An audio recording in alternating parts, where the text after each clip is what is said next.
창세기 10장 1절에서 32절.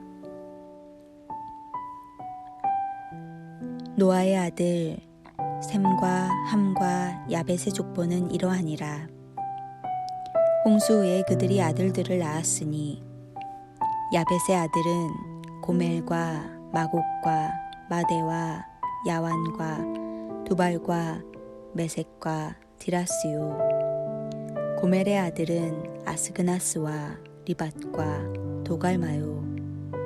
야완의 아들은 엘리사와 달시스와 기띔과 도다님이라. 이들로부터 여러 나라 백성으로 나뉘어서 각기 언어와 종족과 나라대로 바닷가의 땅에 머물렀더라. 함의 아들은 구스와 미스라임과 북과 가나안이요. 구스의 아들은 스바와 하윌라와 삽다와 라하마와 삽드가요. 라하마의 아들은 스바와 드단이며 구스가 또 니므롯을 낳았으니 그는 세상의 첫 용사라.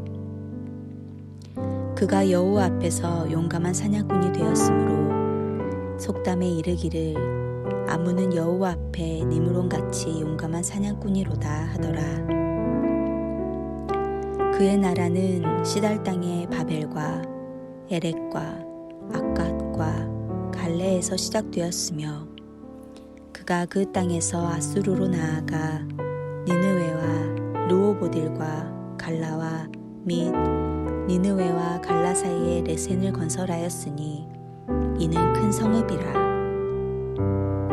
미스라임은 루딤과 아나밈과 르아빔과 납두임과 바드루심과 가슬루임과 갑도림을 낳았더라. 가슬루임에게서 블레셋이 나왔더라. 가나안은 장자 시돈과 헷을 낳고 또 여부스 족속과 아모리 족속과 기르가스 족속과 히위 족속과 알가 족속과 신 족속과 아르와 족속과 스말 족속과 하마 족속을 낳았더니 이후로 가나안 자손의 족속이 흩어져 나갔더라. 가나안의 경계는 시돈에서부터 그라를 지나 가사까지와 소돔과 고모라와 아드마와 스보임을 지나 라사까지였더라. 이들은 함의 자손이라. 각기 족속과 언어와 지방과 나라대로였더라. 셈은 에벨 온 자손의 조상이요 야벳의 형이라. 그에게도 자녀가 출생하였으니 셈의 아들은 엘람과 아수르와 아르박삿과 룻과 아람이요.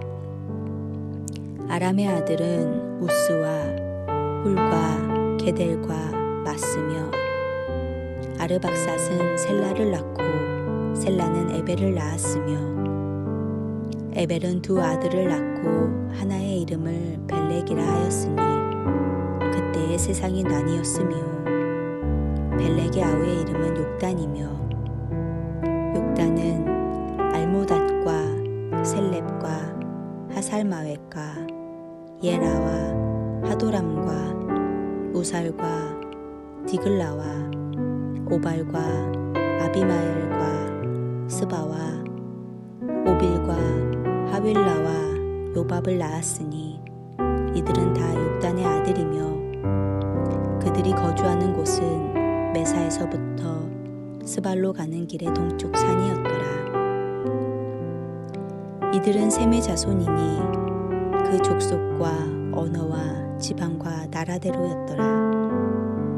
이들은 그 백성들의 족보에 따르면 노아 자손의 족속들이요 홍수 후에 이들에게서 그 땅의 백성들이 나뉘었더라.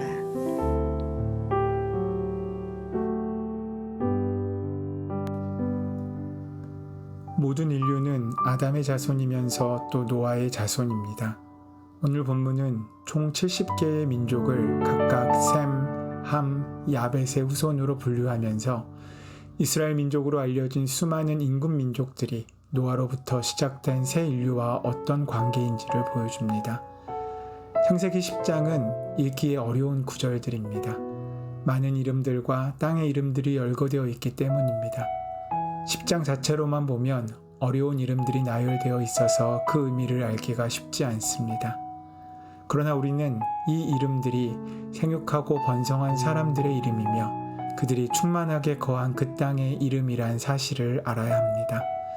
생육하고 번성하여 땅에 충만하라 하신 하나님의 그 복이 역사 속에서 이루어져 가는 것을 보여주는 구체적인 증거입니다.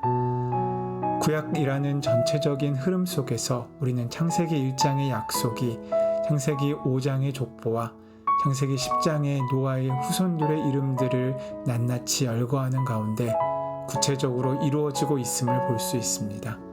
더 나아가 민수기, 여호수아에서도 이 약속이 계속 이루어져 나가는 모습을 우리는 뚜렷이 알 수 있습니다. 반복해서 강조하면 하나님이 아담과 하와에게 허락하신 복이 셋의 자손을 통하여 이루어졌고 노아와 그 자손에게 이루어져가는 아름다운 장면이라는 것입니다. 이 장엄한 숲에서 10장이라는 나무를 본다면 비록 순간 낯설어 보이지만 이 인물과 지명들은 새롭고 의미 있게 그리고 선명하게 우리의 눈에 다시 들어옵니다. 사람의 이름과 땅의 이름, 이 두 가지는 성경 전체의 흐름 속에서 아주 중요한 요소입니다. 본디 하나님의 경륜과 약속은 허공이 아닌 우리 역사 가운데 구체적인 인물들을 통하여 이 땅의 현실로 이루어지고 펼쳐지기 때문입니다. 얼핏 보면 오늘 본문은 단순히 족보의 형태를 띤 나열인 것처럼 보입니다. 그러나 이것은 사람이 살던 시대마다 하나님께서 그들에게 관여하고 함께 하셨음을 나타내어 주는 것입니다. 하나님께서 주도하시고 복을 주셨기 때문에 인간이 이 땅에 편만하게 됨을 보여주는 것입니다. 다시 말해 이 이름들과 지명들이 바로 하나님의 손길을 구체적으로 느낄 수 있는 증거들이 된다는 것입니다. 예컨대 마태복음 1장의 족보를 보십시오.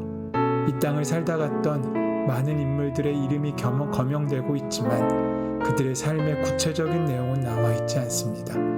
하지만 우리는 그 이름들의 행간 속에서 그들을 향하셨던 하나님의 역사하심과 그들의 삶의 실천적인 내용들을 충분히 짐작할 수 있습니다. 결국 성경에 나오는 그 수많은 사람들의 삶에 우리 하나님이 관심을 가지셨다는 것입니다. 수많은 인간들이 있는데 그 가운데 내가 무슨 하나님의 은혜를 받을까? 하나님의 관심이 나를 향해 있기는 할까라고 생각할지도 모릅니다. 하지만 분명한 것은 수많은 사람들에게 하나님의 눈과 마음이 항상 향하셨다는 사실입니다. 그러므로 나 역시 이 시대 많은 사람 중에 하나님의 관심의 대상이라는 사실을 잊지 말아야 합니다. 가장 먼저 소개되는 야벳의 후손들은 이스라엘로부터 멀리 떨어져서 고려가 거의 없었던 민족들입니다. 가장 긴 분량이 할애된 함의 후손들은 역사적으로 이스라엘을 가장 힘들게 만들었던 바벨론, 이집트, 가나안 민족을 포괄합니다. 그리고 마지막 언급된 셈의 후손들은 이스라엘이 포함된 계보입니다. 문헌들을 연구한 학자들에 따르면 목록은 지중해 전역과 팔레스타인, 아라비아, 메소포타미아 지역을 아우릅니다. 이 중에서도 함의 계보에는 니므롯이라는 영웅이 특별히 주목을 받습니다.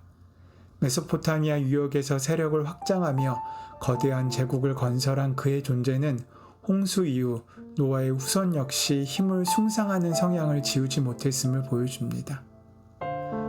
한편 창세기 1장 1절에서 태초에 하나님이 천지를 창조하셨다고 말씀하셨는데 여기에서 우리는 하나님에 의해 이미 조성된 땅들이 이제 인간들에 의해 구체적인 이름으로 주어지게 되고 있는 모습들을 볼 수 있습니다. 족속과 방언과 지방과 나라대로라고 말씀하셨는데 이 말씀은 하나님의 말씀이 구체화되고 있는 모습을 보여주고 있습니다. 그렇다면 창세기 10장은 지방과 나라대로 흩어지고 나누어져 편만하여지는 시작인 것입니다. 그 한 흐름 속에서 아브라함이 선택되어지고 하나님의 약속이 한 사람에게 이어지는 것입니다. 이것은 하나님의 관점에 한정되는 것이 아니라 넓은 배경 속에서 구체화되고 있다는 사실을 말하는 것입니다. 하나님의 눈길을 따라가 보십시오.